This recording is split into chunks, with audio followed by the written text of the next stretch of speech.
Kalaboso sa Marikina ang lalaking nagpapakalat umano ng mga pribadong larawan ng kanyang dating nobya. Nahulihan din siya ng dahon ng marijuana. At nakatutok si John Consulta. Nang makumpirmang nasa loob ng establishmento ang kanilang target, pumilos na ang mga ahente. Arestado ng NBI Organized and Transnational Crime Division ang isang 21 taong gulang na lalaki. Ayon sa NBI, inireklamo ang suspect ng kanyang dating girlfriend. Nagkarelasyon daw ang dalawa at nang sinabihan ng babae na iwan na ang kanyang boyfriend, lumayo na ang babae sa suspect.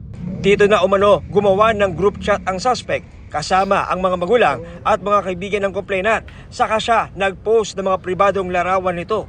Gusto ko talaga siyang makulong. Dapat lang din mabulok na nga dapat po siya sa kulong. Hingi po ako ng tawad sa nangyari. Sana mapatawad niya po ako sa mga nagawa ko sa kanya. Bukod sa reklamo, may dagdag pang kakaharapin na kaso ang suspect. Chinek din yung kanyang bagahe bago mag-pull out doon sa area kung saan siya nahuli at napag-alaman at nakuha ng NBI yung sachet ng lagayan ng marijuana leaves. Kung kaya't kasamang kinasuhan siya doon.